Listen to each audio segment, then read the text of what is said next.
श्री शिवाय नमस्तुभ्यम। ओम नमः शिवाय। हर हर महादेव। प्रिय श्रोतागण, सोमवार का दिन बेहद ही खास है क्योंकि सोमवार का दिन देवाधिदेव महादेव को समर्पित है। इस दिन व्रत रखकर पूजन करने से भगवान शिव अति शीघ्र प्रसन्न हो जाते हैं और अपने भक्तों की हर मनोकामनाओं को पूर्ण करते हैं। मान्यता है कि इस व्रत को करने से भक्त की हर मुराद पूरी होती है। अगर आप भी भगवान शिव के भक्त हैं, भगवान शिव की कृपा प्राप्त करना चाहते हैं तो सोमवार का व्रत रखकर सोमवार व्रत कथा अवश्य ही पढ़ें या सुनें। माना जाता है कि देवाधिदेव महादेव बहुत ही भोले हैं, इसलिए उनका नाम भोलेनाथ भी है। पौराणिक मान्यताओं के अनुसार भगवान शंकर को प्रसन्न करने के लिए किसी भी तरह की विशेष पूजा की आवश्यकता नहीं होती है, क्योंकि कहा जाता है कि वह तो अपने भक्तों की थोड़ी सी भक्ति से ही प्रसन्न हो जाते हैं। केवल भक्त के मन में भगवान शिव के प्रति सच्ची श्रद्धा और भक्ति होनी चाहिए। इस श्रद्धा और भक्ति के साथ भगवान भोलेनाथ की पूजा आराधना करने से, व्रत रखने से भगवान भोलेनाथ अति शीघ्र प्रसन्न होकर अपने भक्त की मुराद पूरी करते हैं। तो प्रिय श्रोतागण, आइए पूरी श्रद्धा और भक्ति के साथ सुनते हैं सोमवार व्रत कथा। तो प्रेम से बोलिए शिव जी माता पार्वती की जय। जय शिव शंभो। प्राचीन समय की बात है, एक नगर में एक बहुत ही धनवान साहूकार रहता था, जिसके घर धन्य धान्य की कोई कमी नहीं थी। परंतु उसको एक दुख था कि उसका कोई पुत्र नहीं था। वह इसी चिंता में रात दिन रहता था। वह पुत्र कामना के लिए प्रतिदिन सोमवार को शिव जी का व्रत और पूजा किया करता था तथा संध्या काल को शिव मंदिर में जाकर शिवलिंग के सामने दीपक जलाया करता था। उसकी इस भक्ति भाव को देखकर एक समय श्री पार्वती जी ने शिव जी से कहा कि हे प्रभु, यह साहूकार आपका बहुत ही अनन्य भक्त है और सदैव आपका व्रत और पूजन बड़ी ही श्रद्धा के साथ करता है। इसकी मनोकामना पूर्ण करनी चाहिए। शिव जी ने कहा, हे पार्वती, यह संसार का कर्म क्षेत्र है। जैसे किसान खेत में जैसा बीज डालता है वैसा ही फल काटता है, इसी प्रकार इस दुनिया में जो जैसा कर्म करता है वैसा ही फल पाता है। पार्वती जी ने अत्यंत आग्रह से कहा, हे प्रभु, जब वह आपका अनन्य भक्त है, उसको अगर किसी प्रकार का दुख है तो आपको अवश्य ही उसका दुख दूर करना चाहिए, क्योंकि आप सदैव अपने भक्तों पर दया करते हैं, उसके दुख को दूर करते हैं। यदि आप ऐसा नहीं करेंगे तो कोई मनुष्य आपकी सेवा और व्रत क्यों करे? पार्वती जी का ऐसा आग्रह देख शिव जी ने कहा, हे पार्वती, इसका कोई पुत्र नहीं है, इसीलिए यह सदैव दुखी रहता है। इसके भाग्य में पुत्र न होने पर भी मैं इसको पुत्र प्राप्ति का वर देता हूँ, परंतु यह पुत्र केवल 16 वर्षों तक ही जीवित रहेगा। इसके पश्चात मृत्यु को प्राप्त हो जाएगा। इससे अधिक मैं और कुछ नहीं कर सकता। ये सभी बातें साहूकार सुन रहा था। इससे उसको न कोई प्रसन्नता हुई और न ही कोई दुख हुआ। वह पहले जैसा ही शिव जी का व्रत और पूजन करता रहा। कुछ काल व्यतीत होने के पश्चात साहूकार की पत्नी गर्भवती हुई और 10वें महीने उसने पुत्र को जन्म दिया। साहूकार के घर में बहुत ही खुशी मनाई गई, परंतु साहूकार उसके 16 साल की आयु जानकर कुछ अधिक प्रसन्न नहीं हुआ। यह बातें उसके घर वालों को मालूम नहीं था। विद्वान पंडितों ने उसका पुत्र का नाम अमर रखा। जब अमर 12 वर्ष का हुआ तो उसे शिक्षा प्राप्त करने के लिए काशी भेजने का निश्चय हुआ। व्यापारी ने अमर के मामा को बुलाया और कहा कि अमर को शिक्षा प्राप्त करने के लिए काशी छोड़ आओ। अमर अपने मामा के साथ शिक्षा प्राप्त करने के लिए चला गया। रास्ते में जहां अमर और उसके मामा विश्राम करने के लिए ठहरते, वहीं यज्ञ करते और ब्राह्मणों को भोजन कराते।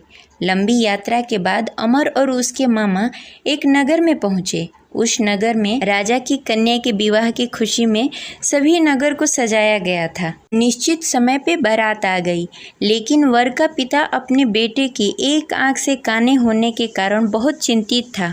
उसी इस बात का भय सता रहा था कि राजा को इस बात का पता न चले, कहीं वह विवाह से इनकार न कर दे, इससे उसकी बदनामी होगी। वर के पिता ने अमर को देखा। उसके मस्तिष्क में एक विचार आया। उसने सोचा, क्यों न इस लड़के को दुल्हा बनाकर राजकुमारी से विवाह करा दूं।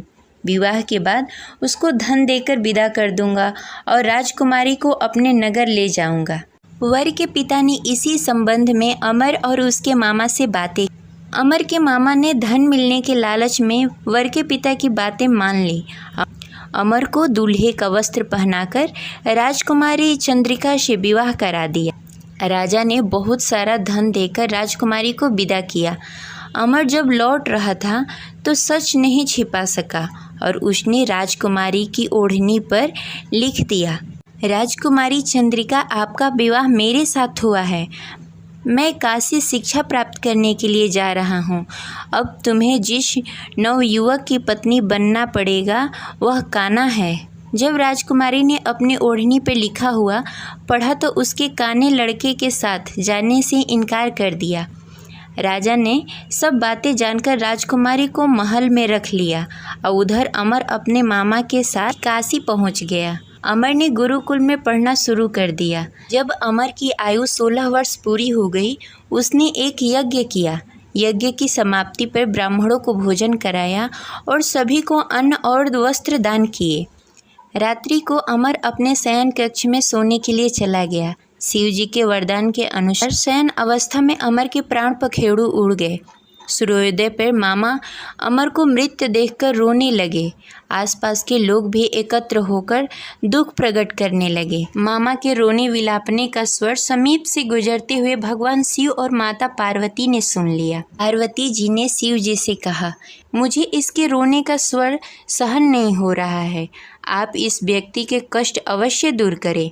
भगवान शिव जी ने पार्वती जी के साथ अदृश्य रूप में समीप जाकर अमर को देखा तो पार्वती जी से बोला, हे पार्वती, यह तो वही व्यापारी का पुत्र है।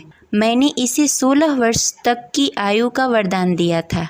इसकी आयु पूरी हो गई है। पार्वती जी ने फिर भगवान शिव जी से निवेदन किया, हे प्रभु, आप इस लड़के को जीवित करें, नहीं तो इसके माता पिता पुत्र की मृत्यु के कारण रो रो कर अपने प्राण त्याग देंगे। इसके पिता तो आपके परम भक्त हैं, जो वर्षों से सोमवार का व्रत करते हुए भोग लगा रहा है।